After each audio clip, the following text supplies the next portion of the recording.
सभी भक्तों को राम राम। जय सीताराम, जय श्री राधे श्याम, जय हनुमान, जय बाबा नीम करोड़ी महाराज की। आज आपके सामने एक बहुत ही सुंदर प्रकरण, बहुत ही आध्यात्मिक विवरण महाराज जी के जन्म के संबंध में लेकर आए हैं। आपसे अनुरोध है कि इस वीडियो को अंत तक जरूर देखें।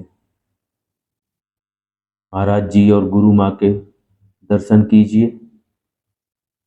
ये जो वीडियो आपके सामने चल रहा है इस वक्त, जो इस समय आप देख रहे हैं सामने, ये महाराज जी का घर है। ये कोठी है, जिसको गांव में कोठी के ही नाम से जानते हैं, इसलिए हमने कोठी कहा। ये वो कमरा है जहां पर बाबा जी शयन करते थे, रहते थे, आराम करते थे। ये वो तखत है जिसके आपको दर्शन करा रहे हैं हम। इस तखत पर महाराज जी विश्राम किया करते थे। ये दीवारें उन्हीं के हाथों की बनवाई हुई है। ये घर उन्हीं के हाथों का बनवाया हुआ है। इस घर का ऊपरी हिस्सा, जहां हम आपको लेकर चल रहे हैं, ये ऊपर दूसरी मंजिल पर कमरे बने हुए हैं। यहाँ से जो सामने का दृश्य आपको दिखाई देगा, ये मंदिर है जहाँ पर बाबा जी महाराज विग्रह रूप में विराजमान है। और ये वो स्थान है जहाँ पर महाराज जी का पैतृक घर हुआ करता था। अर्थात वो घर जो खानदान का था, परिवार का था, बाप दादाओं से मिला था। उस घर में अब ट्रस्ट ने काफी समय पहले से ही मंदिर बनवा दिया है और वहां पर विग्रह रूप में महाराज जी विराजमान है। श्री लक्ष्मी नारायण भगवान विराजमान है, श्री सीताराम, हनुमान जी, महादेव और सभी देवियां विराजमान है। तो वो घर मंदिर के रूप में परिवर्तित हो गया। बाद में जो घर महाराज जी ने खरीदा था, जिसे कोठी के नाम से जानते हैं, वो घर वही है जहां पर हम खड़े हुए हैं इस समय, जिसका हमने कमरा दिखाया था, जिसकी ऊपरी मंजिल दिखाई थी। ये वो दीवारें हैं, वो बाउंड्री है जाल की, जहां पर महाराज जी का विग्रह विराजमान है। जो पैतृक घर था, उस घर में महाराज जी प्रकट हुए थे, जन्म हुआ था। तो उस घर को अब देवालय के रूप में, अर्थात मंदिर के रूप में परिवर्तित किया जा चुका है। आपके सामने जो दृश्य दिखाई दे रहा है, ये उसी घर का है जहाँ पर अब मंदिर बन चुका है। महाराज जी साक्षात विराजमान है। ये श्री रामचरितमानस का पाठ चल रहा है और अवसर है 28 नवंबर 2025 का, जो महाराज जी का इस वर्ष का जन्म दिवस है, अर्थात अवतरण दिवस या प्राकट्य दिवस है। ये हनुमान जी हैं, श्री सीताराम जी विराजमान हैं। अभी आपने लक्ष्मी नारायण भगवान विराजमान देखे। अब आपको हम मंदिर की परिक्रमा करवा रहे हैं। आप इस वीडियो के माध्यम से जहां भी बैठे हैं, जहां से भी ये वीडियो देख रहे हैं, वहां से खुद को चलते हुए महसूस कीजिए, भावना कीजिए कि ये परिक्रमा आप स्वयं कर रहे हैं। अगर आप पहले कर चुके हैं तो भी अच्छा है, नहीं किए हैं तो जहां से दर्शन करना है वहां से परिक्रमा आप यहीं से कर लीजिए।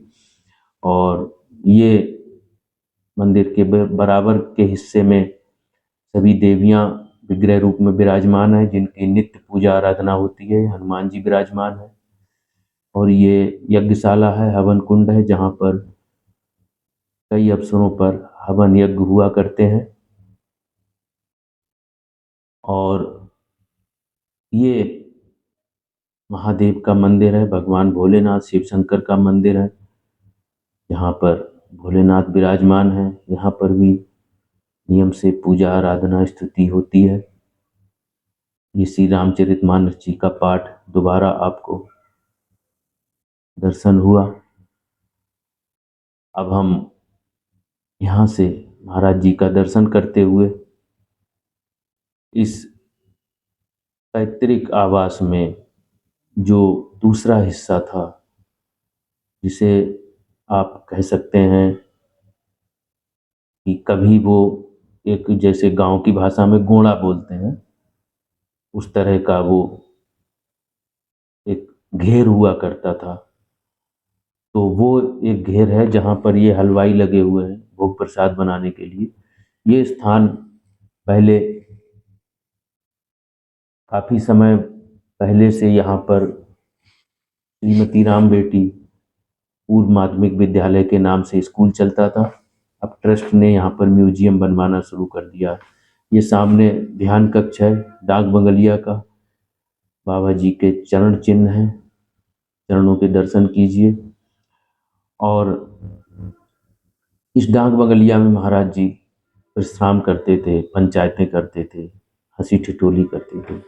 अब हम जन्म के संबंध में बात करेंगे। श्रीमती कौशल्या देवी और बाबा जी महाराज आपके सामने दिखाई दे रहे हैं। ये उनके पिताजी श्री पंडित दुर्गा प्रसाद शर्मा जी और माता श्रीमती कौशल्या देवी शर्मा जी और बाबा जी महाराज। ये उस पंडाल का दृश्य है जहाँ पर श्रीमद् भागवत कथा का 19 तारीख से संचालन हुआ था। ये गुरु माँ श्रीमती राम बेटी जी, बाबा जी युवावस्था में। तो अब हम महाराज जी के संबंध में कुछ शुरुआत करना चाहते हैं। पुनः महाराज जी का जन्म या प्रकट या अवतरण या प्राकट्य, जो भी कह लीजिए, ये 1900 में अर्थात इस सदी के प्रारंभ में मार्गशीर्ष के शुक्ल पक्ष की अष्टमी को हुआ था। इसलिए महाराज जी का हर वर्ष जो जन्म दिवस है पावन स्थली अकबर धाम में, अकबरपुर धाम में, वो तिथि हिंदू पंचांग, हिंदी पंचांग के अनुसार तय होती है। इसलिए अंग्रेजी कैलेंडर की तारीख हर साल बदल जाती है। इस साल ये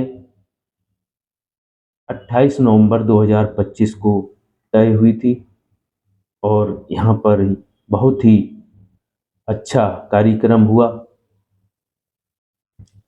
शाम को पहले तो 19 नवंबर से 27 नवंबर तक विशाल पंडाल में, वाटर प्रूफ पंडाल में श्रीमद् भागवत कथा का आयोजन हुआ।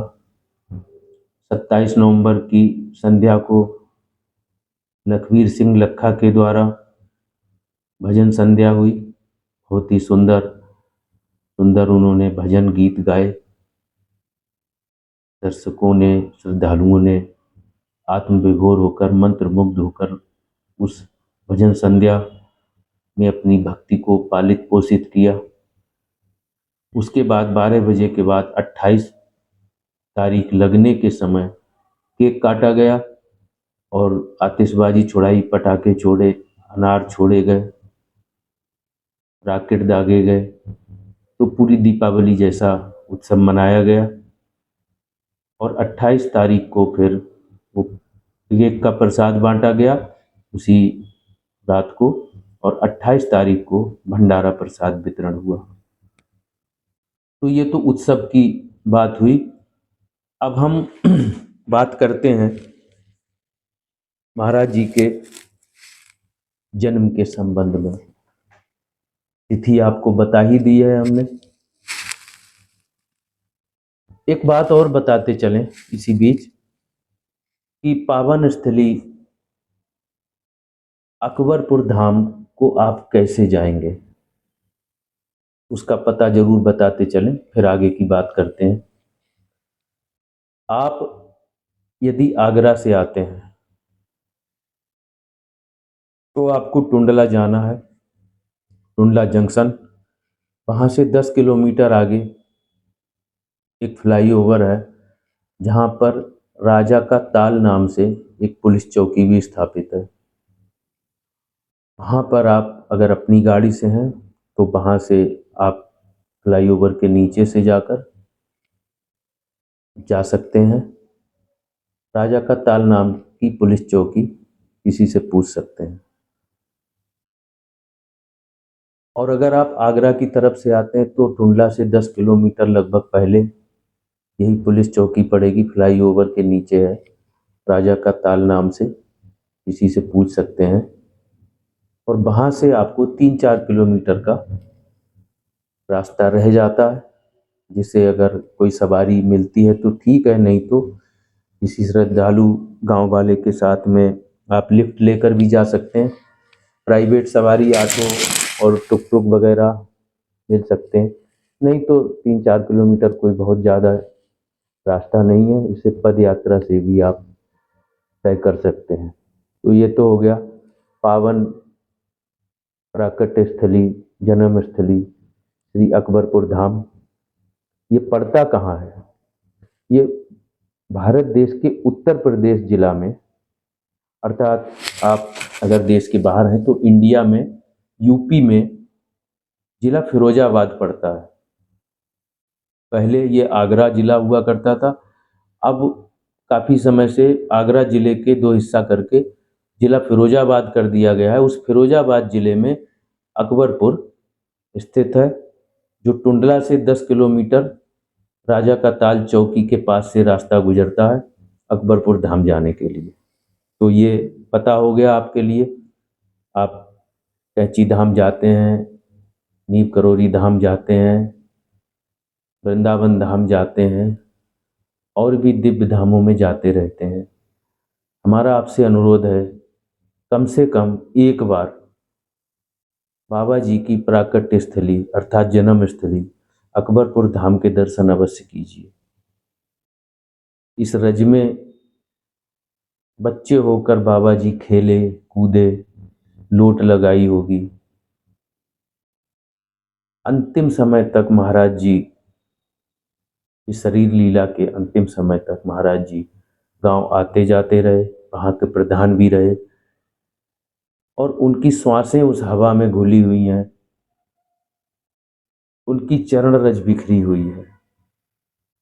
उस पावन स्थली पर आकर आप अपना मस्तक धरा पर जरूर टिकाइए और उस चरण रज की, उस पावन स्थली की एक चुटकी रज लेकर मस्तक पर जरूर लगाइए तिलक रूप में। आपसे अनुरोध है। हम समझते हैं कि अकबरपुर धाम का अगर नाम श्री लक्ष्मी नारायणपुर कर दिया जाए तो भी कोई बहुत अच्छी बात नहीं, बहुत अच्छी बात हो जाएगी फिर तो, क्योंकि महाराज जी के बचपन का नाम लक्ष्मी नारायण ही था। और ये गांव अगर लक्ष्मी नारायणपुर हो जाए तो क्या ही अच्छी बात होगी। खैर, अभी अकबरपुर नाम से जाना जाता है, तो आप लोग यहाँ के दर्शन जरूर कीजिए। आगे बढ़ते हुए आपको बताते चलें, फिर से बताते हैं। महाराज जी का जन्म मार्गशीर्ष के शुक्ल पक्ष की अष्टमी तिथि को हुआ था, जो इस वर्ष 28 नवंबर 2025 को उत्सव मनाया गया। इनके पिताजी का नाम परम पूज्य श्री दुर्गा प्रसाद शर्मा था, माताजी श्रीमती कौशल्या देवी थी। बाबा जी का बाल्यकाल में जो नामकरण हुआ वो श्री लक्ष्मी नारायण शर्मा जी के नाम से हुआ। वो एक आदर्श पुत्र हुए, आदर्श पति हुए, आदर्श पिता हुए, और आदर्श भगवान हुए, आदर्श संत हुए, आदर्श महापुरुष हुए, आदर्श गृहस्थ हुए, आदर्श स्वामी हुए, आदर्श कर्ता हुए, वो क्या क्या ना हुए। इस बात की चर्चा कहाँ तक की जाएगी। जैसे सारे धरा के वृक्षों की कलम बना ली जाए और सारे समुद्र की स्याही बना ली जाए, तो जैसे गुरु की महिमा का बखान नहीं किया जा सकता, इसी तरह से बाबा नीम करोली महाराज की लीला चर्चा का बखान किया जाना संभव नहीं है। वो गुरुओं के गुरु भी थे, मित्रों के मित्र थे और हैं, अनंत काल तक रहेंगे। बचपन से ही महाराज आध्यात्मिक थे, जिज्ञासु थे, भावुक थे और अत्यंत दयालु प्रवृत्ति के थे। उनके जन्म का जो संयोग था वो कैसे बना होगा, इस बारे में जरूर सोचना पड़ेगा और चर्चा भी करनी पड़ेगी, क्योंकि उनका प्राकट्य या जन्म साधारण मनुष्यों की तरह तो संभव होता नहीं, ना हो सकता है। ऐसी दिव्य विभूतियों का जन्म साधारणता होता ही नहीं है। जब धरा को, धरती को, समाज को, संसार को जब मार्गदर्शन की जरूरत होती है, जब आवश्यकता होती है उन्हें दिशा निर्देशों की, जब उनके सामने बहुत से प्रश्न खड़े होते हैं, जब वो बहुत से उलझी हुई गुत्थियों में घिरे हुए होते हैं, तब उनको कोई ध्रुव तारा जैसा एक ऐसा व्यक्तित्व मिलता है जो उनके हर समाधान का कारण बनता है। महाराज जी ने बहुत ही अलग तरीके से अपने जीवन को धर्म की, राम जी की, हनुमान जी की सेवा में समर्पित किया और उस भक्ति के माध्यम से जो संदेश इस समाज को दिया और दे रहे हैं, उसकी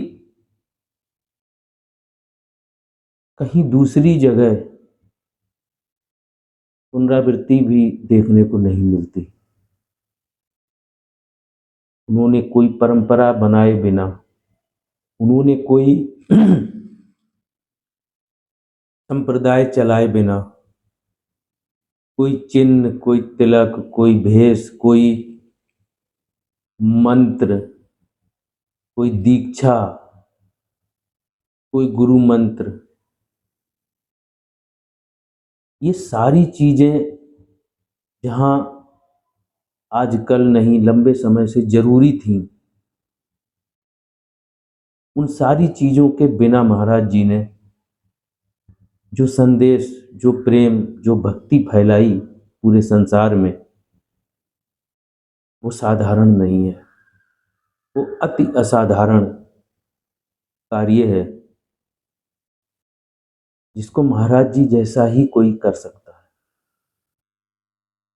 ये साधारण नहीं, हम तो कह रहे हैं महापुरुषों के लिए भी ये संभव नहीं है।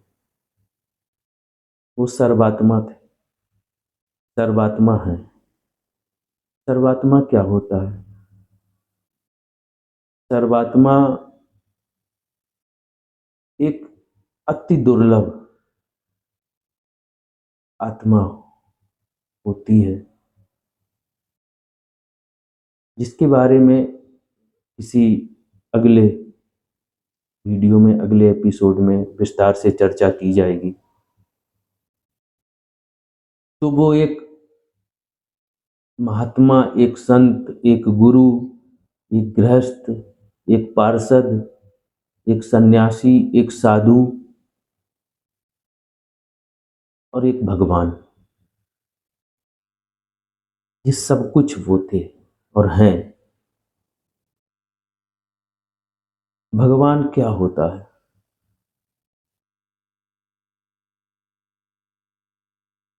भगवान दो प्रकार का होता है। भगवान एक साक्षात होता है,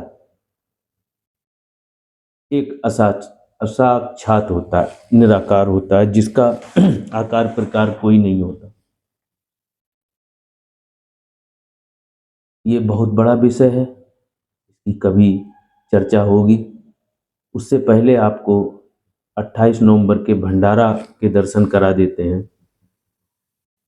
यहाँ पर जो 28 नवंबर 2025 को भंडारा प्रसाद वितरण का कार्य हुआ था, उसमें ये संतों का समागम आपके सामने आप देख सकते हैं। बहुत बहुत दूर के, हमने तो बात की तो गुजरात तक के संत यहाँ पर आसपास भ्रमण करने आए थे, उन्हें जानकारी मिली तो वो उस कार्यक्रम में सम्मिलित हुए। आप देखेंगे ये प्रथम पंगत में बहुत सारे साधु सन्यासी संत उपस्थित हैं और निश्चित ही इनको सबको निमंत्रण नहीं दिया जा सका होगा, लेकिन बाबा जी महाराज का ये प्रताप है, उनकी ये दिव्य प्रेरणा इनको प्राप्त हुई होगी, जिस प्रेरणा के कारण उस संदेश को प्राप्त करके उन्होंने इस भंडारा प्रसाद स्थल पर आकर इस महाप्रसाद का भोग लगाकर इसको ग्रहण करना स्वीकार किया। और भाग्यशाली हैं हम जैसे लोग जो साक्षात इनके दर्शन कर सके। बच्चों में भगवान का रूप देखा जाता है तो बच्चों और संतों को समान रूप से आदर देते हुए प्रथम पंगत में बिठाया गया, शेष जगहों पर अन्य भक्त बैठे। तो संतों को और बच्चों को समान रूप से श्रद्धालुओं ने दक्षिणा द्रव्य अर्पित किया, जिसमें कुछ धनराशि भी थी, कुछ मिठाई और अन्य वस्तुएं, फल वगैरह भी, लेकिन मिठाई खास करके, और दक्षिणा ये बच्चों को और संतों को वितरित की गई। आपके सामने दक्षिणा वितरण का दृश्य आप देख सकते हैं। तो आप इस कार्यक्रम के दृश्यों को देखते रहिए, हम चर्चा को आगे बढ़ाते हुए जो हम कह रहे थे उसी बात पर आते हैं। भगवान, एक भगवान निराकार होता है, एक भगवान साकार होता है। साकार भगवान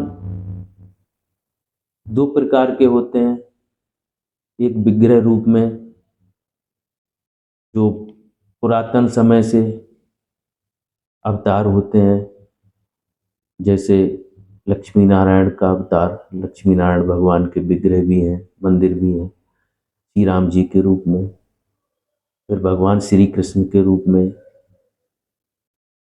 देवियों के रूप में, महादेव भोले शंकर के रूप में, ब्रह्मा जी के रूप में,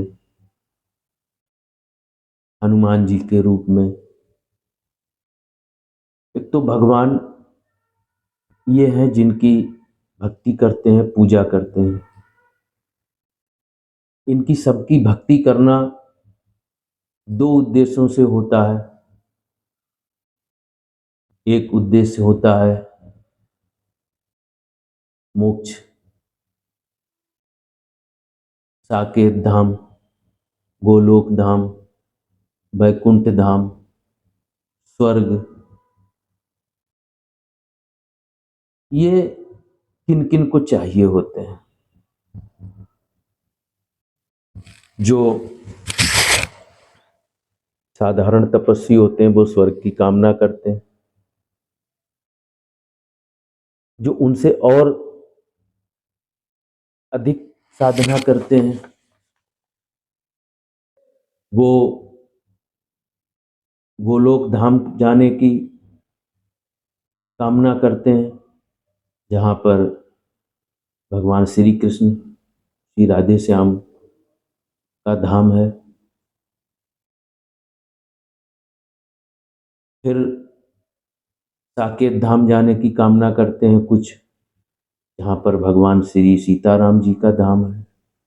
वैकुंठ धाम जाने की कामना करते हैं, जहाँ श्री भगवान लक्ष्मी नारायण का धाम है।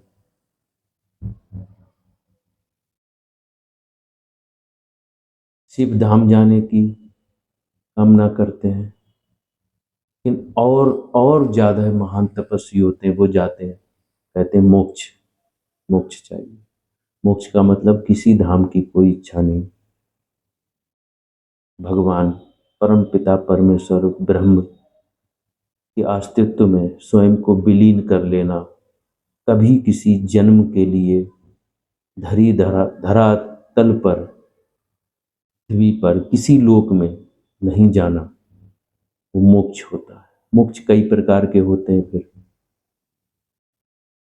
जिनकी चर्चा फिर कभी की जाएगी। ये तो तपस्वियों की ज्यादातर कामनाएं हैं, संतों की, भक्तों की कामनाएं। लेकिन जो हम जैसे साधारण गृहस्थ लोग हैं, गृहस्थी में फंसे हुए, संसार में फंसे हुए जीव हैं, उनका प्रश्न क्या है? उनका जीवन किन प्रश्नों और उत्तरों के बीच में चलता है? हम लोग नौकरी करते हैं तो हम लोग चाहते हैं कि हमारी नौकरी ठीक से चले। कोई चाहता है उसके व्यापार ठीक से चले, कोई चाहता है हमारी बेटी की शादी नहीं हो रही है, शादी ठीक तरह से हो जाए, अच्छा वर मिल जाए। कोई चाहता है कि बेटा की शादी ठीक जगह से अच्छी बहू मिल जाए। कोई चाहता है हमारी बीमारी ठीक नहीं हो रही है, हमारी बीमारी ठीक हो जाए, हमारी तबीयत ठीक हो जाए। कोई चाहता है हमारा पैसा जहाँ उधार फंसा है वहां से हमें वापस मिल जाए। कोई चाहता है हमारा कर्जा उतर जाए। कोई चाहता है कि हमारा घर नहीं बन रहा, हमारा घर बन जाए। छात्र चाहते हैं कि हमारे अच्छे नंबर आ जाएं, हम पास हो जाएं, बड़े होकर हमें सही नौकरी मिल जाए, अच्छा रोजगार मिल जाए। कभी कभी तो इतनी छोटी हो जाती कि हमारे आज पेट में दर्द हो रहा है, हमारा पेट का दर्द ठीक हो जाए। किसी को फोड़ा फुंसी निकलता है, वो कहता हमारा फोड़ा फुंसी ठीक हो जाए। तो इतनी छोटी छोटी कामनाओं के लिए कोई व्यक्ति बड़ी तप साधना कैसे कर पाएगा? भगवान की पूजा करना, व्रत रखना और मंदिरों में जाना, भगवान के अनेक रूपों की पूजा करना, चाहे वो लक्ष्मी नारायण भगवान हो, चाहे सीताराम हो, चाहे राधे श्याम हो, चाहे भगवान भोलेनाथ हो, गौरी शंकर गणेश जी हो, हनुमान जी हो, देवी देवियों के समस्त रूप हों, अन्य अन्य देवता हों, इनकी पूजा सभी करते हैं। अपना समय जो भी उनका होता है नमन करते हैं, रास्ते में निकल रहे हैं नमन करते हैं। मगर छोटी छोटी कामनाओं के लिए कठिन तपस्या कौन कर पाएगा? कठिन तपस्या में चले जाते हैं, फिर वो सांसारिक वस्तुओं की कामना को छोड़ देते हैं, फिर वो भगवान के पास जाना चाहते हैं। हमने बताया कि गोलोक धाम, साकेत धाम, वैकुंठ धाम, स्वर्ग और फिर मोक्ष, इनकी तरफ चले जाते हैं। लेकिन संसार के जीवों के लिए सबसे बड़ी कामना क्या है? वही छोटी छोटी जरूरतें, और जो इन्हें पूरा कर दे वही भगवान। तो हमारे आसपास जो भी संसार अधिकतम बिखरा हुआ है वो ऐसे ही गृहस्थों के बीच में बिखरा हुआ है, छोटी छोटी कामनाओं के लिए। और महाराज जी इन्हीं कामनाओं का पोषण करते हैं, इन्हीं छोटी छोटी इच्छाओं की पूर्ति करते हैं, छोटे छोटे वरदान देते हैं और देते थे। अरे उन्होंने तो मुर्दों में जान डाल दी, मरे हुओं को जिला दिया। क्या क्या चमत्कार उनके थे और हैं, अधिक क्या कहूँ। मैं स्वयं अपना नाम बताऊं, मैं कौशल कुमार मिश्रा, भारत देश के उत्तर प्रदेश राज्य के जिला पीलीभीत के एक छोटे से कस्बे में बरखेड़ा का रहने वाला हूँ। मैं स्वयं इस बात का साक्षी हूँ, गवाह हूँ कि कितने ही समाधान बाबा जी ने मेरे खुद किए, और कई तो ऐसे हैं जिन पर अनायास विश्वास करना भी मुश्किल है। मुझे लगता है कि बाबा को अपना भगवान, अपना देवता, अपना इष्ट मानने वाले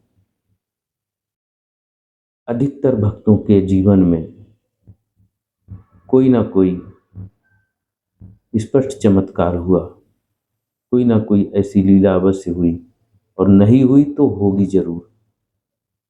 बस उन्हें मन से, दिल से मानिए, पूजिए, और उनको साक्षी मानते हुए भगवान श्री सीताराम, श्री हनुमान जी, अन्य जो भी आपको प्रिय भगवान का स्वरूप हो, उनकी पूजा कीजिए, महाराज जी पर भरोसा कीजिए। अगर चमत्कार नहीं हुआ तो अवश्य होगा, मानसिक शांति अवश्य मिलेगी, आपको दिशा अवश्य मिलेगी। तो ये जन्मदिन का कुछ चित्र आपके सामने चलता हुआ, जैसा मैंने बताया था, केक कट रहा था। 28 नवंबर की रात 12 बजे के कुछ क्षण बाद कार्यक्रम हुआ, इसे देखते रहिए। तो मैं कह रहा था, हमारे भगवान बाबा नीम करौरी महाराज क्यों भगवान है, उसका कारण मैंने बताया कि छोटे छोटे गृहस्थों के लिए, छोटे छोटे प्रश्नों के उत्तर के लिए जो उनकी पूर्ति कर दे वो भगवान होता है। जैसे अतिथि देवो भव, अतिथि को भगवान बोलते हैं, संत को भगवान बोलते हैं। संत भगवान कहते नहीं, अतिथि भगवान कहते हैं। तो माता पिता को भगवान कहा जाता है। तो भगवान का बहुत ही विस्तृत स्वरूप है, इसकी श्रद्धा कहाँ पर टिकती है वही उसका भगवान होता है। तो अगर बाबा दीप करोरी महाराज को हम अपनी तरफ से भक्तों का भगवान अगर कहते हैं तो इसमें कोई अतिशयोक्ति नहीं है, ये उचित है। तो हम जैसे भगवान के आश्रित रहने वाले जीवों के लिए अगर सुलभ भगवान मिल जाए तो इससे बड़ा भाग्य क्या होगा। ये जो स्थली है आप देख रहे हैं, श्री पावन धाम अकबरपुर में, ये 28 नवंबर की रात्रि में जन्मोत्सव मनाते हुए आतिशबाजी का कार्यक्रम भक्तगण कर रहे हैं, इन्हें देखते रहिए। तो महाराज जी हमारे सबके प्रिय भगवान हैं, गुरु हैं, इष्ट हैं, संत हैं, तपस्वी हैं, देवता हैं, मार्गदर्शक हैं, स्वामी हैं। मगर इतने गुणों वाले भगवान का प्राकट्य कैसे होता है, जन्म कैसे होता है, क्या कारण है, क्या कारक होते हैं जब ऐसा होता है? चलिए इस बात पर चर्चा करते हैं। आगे जब महाराज जी इस पावन धाम को थोड़ा सा छोड़ते हुए का मतलब यह है कि कुछ वर्ष बाद वो फिर वहाँ पर वापस आएंगे, तो इसीलिए बोला आगे जाएंगे तो इसकी चर्चा अगले भाग में करेंगे समय समय पर। लेकिन आज हम इस पर चर्चा करते हैं कि ऐसी दिव्य विभूति का, ऐसे महान भगवान का जन्म कैसे होता है, क्या कारण होते हैं। जैसे हम लोग बच्चे को पढ़ाते हैं, बच्चा पढ़ता है, कुछ बड़ा होने के बाद उसके सपने पलने लगते हैं कि हमें डॉक्टर बनना है, इंजीनियर बनना है, या अधिकारी बनना है, या नेता बनना है, या वैज्ञानिक बनना है, क्या बनना है। उधर माता पिता के भी सपने परिष्कृत होने लगते हैं, बुने जाने लगते हैं कि हमें अपने बच्चे को आगे चलकर क्या बनाना है, कहाँ लेकर जाना है, उसका भविष्य क्या होगा। ये हमारे और हमारी संतानों के बीच के दोहरे प्रश्न हैं।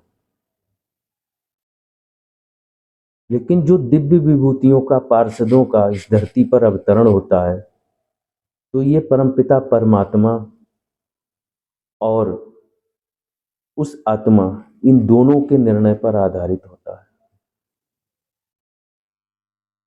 एक उत्तम उचित कुल, उत्तम गर्भ चुना जाता है, समय काल का आकलन होता है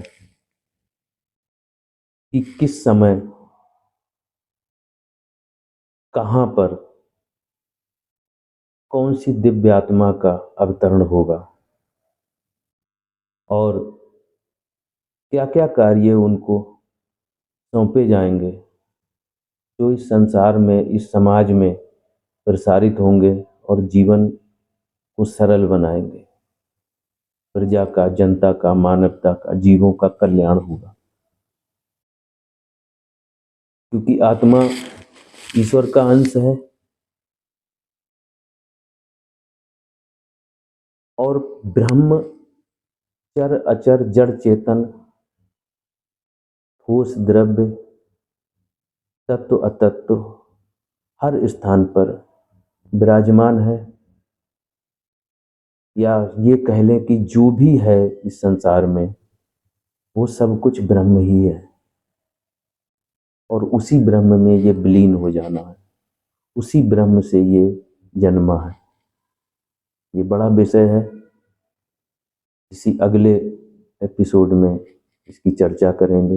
ये राम जी के, अयोध्या जी मंदिर की धर्म ध्वजा का दर्शन कीजिए और ये राम कथा पंडाल में श्रीमद् भागवत कथा का आयोजन हुआ था, उसके आपने दृश्य देखे। तो हम बात करते हैं दिव्य आत्मा का जन्म कैसे होता है।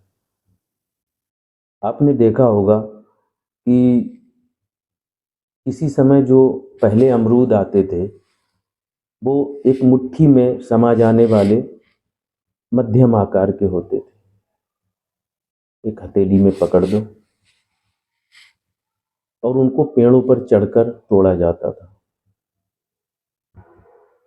आज वैज्ञानिकों ने संकर प्रजातियां तैयार करके, जिसे कहते हैं कि जीएम, जेनेटिकली मॉडिफाइड, जीन तकनीकी जिसे बोलते हैं, उससे ऐसे ऐसे प्रयोग किए हैं कि वो जो एक अमरूद मुश्किल से 100 ग्राम का हुआ करता था, वो 1-1 किलो का अमरूद हो गया। दोनों हथेलियों को फैलाओगे तब भी वो उन हथेलियों के आकार के अंदर कोई कोई तो इतना बड़ा हो जाता है कि दोनों हथेलियों में भी समाना उसका संभव नहीं होता। तो ये प्रक्रिया कैसे होती है? ये प्रक्रिया अलग अलग गुणों वाले जो पौधे होते हैं, फल होते हैं, उनके गुणों का जीन से, गुणसूत्रों से संयोग करा के प्रजातियों का जन्म होता है। पशुओं की, पक्षियों की भी प्रजातियों का इसी तरह से संवर्धन किया जाता है। पेड़ पौधों की प्रजातियों का, बीजों की प्रजातियों का संवर्धन किया जाता है। तो कैसे संभव नहीं होगा? अगर वैज्ञानिक इतनी मेहनत से काम करेंगे, विकास तो होगा। लेकिन आप ये सोचिए कि ये भगवान का जो काम होता है, इसी तरह की तकनीकी विकास का काम होता है। माता और पिता दोनों के पूर्व बहुत सारी पीढ़ियों पहले से ही, दोनों पीढ़ियों में, माता और पिता दोनों पीढ़ियों में, बहुत सारी पीढ़ियों पूर्व कोई भक्त जन्मेगा, फिर उससे बड़ा भक्त होगा, फिर कोई उससे बड़ा भक्त होगा, फिर कोई उससे बड़ा भक्त होगा, फिर एक तपस्वी होगा, फिर एक संत होगा, फिर एक महान संत होगा। इस तरह से उस पीढ़ियों में भगवान की भक्ति का संचार होते हुए वो गुण स्थानांतरित होते चले जाते हैं। और जब कोई संत का जन्म, किसी तपस्वी का, किसी भक्त का जन्म होता है, तो फिर वो गुण उसी पीढ़ी में उभर आते हैं। तब तक सुषुप्तावस्था में जन्म और फिर फिर जन्म, अगली अगली पीढ़ियों का ये चलता रहता है। तो जो महाराज जी के पिताजी परम पूज्य पंडित श्री दुर्गा प्रसाद शर्मा और श्री माता जी श्री कौशल्या देवी शर्मा, इनके पूर्व पीढ़ियों में संस्कार ऐसे थे। एक तो ब्राह्मण प्रजाति के, शुद्ध खान पान और उच्च आचार विचार, हर पीढ़ी में पूजा पाठ भक्ति, और कई पीढ़ियों पहले से यहाँ पर तपस्वियों का, संतों का जन्म हुआ होगा, जिनके गुण बीज रूप में विद्यमान रहे, और फिर एक आत्मा का अवतरण होना तय था। आप शायद नहीं जानते होंगे, या जानते भी होंगे, कि भगवान रामानंद का जन्म महान तपस्वी, उनके माता पिता होने के कारण उनका जन्म हुआ। भगवान श्री राम के अंश के अवतार थे श्री रामानंद भगवान, जिन्होंने 12 वर्ष की आयु में संन्यास लिया था। लगभग इसी उम्र में महाराज जी घर से बाहर गए थे। तो महाराज जी भगवान के अंश, हम तो कहते हैं कि शिव के अंश से महाराज जी का जन्म होना था। तो महान दो परिवारों के महान गुणों के कारण उन महान आत्मा का, दिव्य आत्मा का जो बीजारोपण होना था, वो आत्मा गर्भ में रहने लायक तभी बनती है जब गर्भ उस लायक हो, माता पिता के गुण उच्च हो, उस पीढ़ी के संस्कार बहुत उच्च हो। तो इतनी उच्च संस्कार वाली पीढ़ी में महाराज जी जैसे संत का जन्म होता है। तो इस तरह से हमारे बाबा नीम करोली महाराज का अवतरण हुआ, और वो शिव रूप थे। हम तो कहते हैं कि शिव जी के ही अंशावतार महाराज जी, और उनके आगे और पीछे के बारे में कोई क्या ही कहेगा, इसकी इतनी क्षमता है।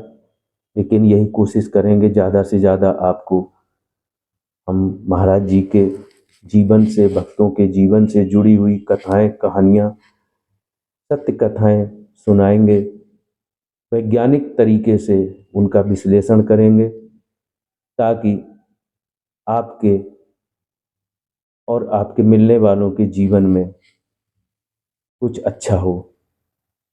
तो सभी भक्तों को अनुरोध करेंगे कि इस चैनल को सब्सक्राइब कीजिए, पूरे वीडियो को देखिए और लाइक कीजिए, शेयर कीजिए, कमेंट कीजिए।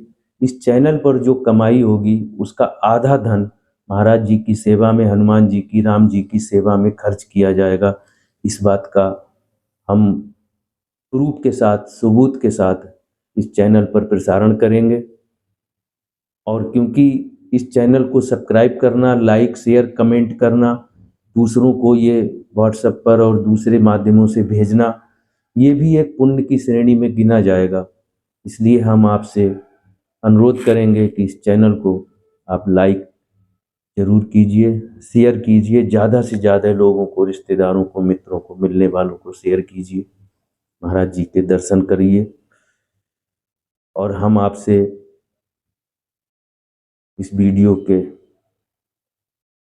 समाप्ति की ओर चलते हुए अनुरोध करेंगे, इस चैनल के साथ बने रहिए। आने वाले समय में हम और अच्छी अच्छी कथाओं का विश्लेषण करते हुए आपके सामने उपस्थित होंगे। श्री कैंची धाम का दर्शन करते हुए इस वीडियो को आज समाप्त करते हैं। जय सीताराम, जय श्री हनुमान, जय बाबा नीम करोली महाराज की।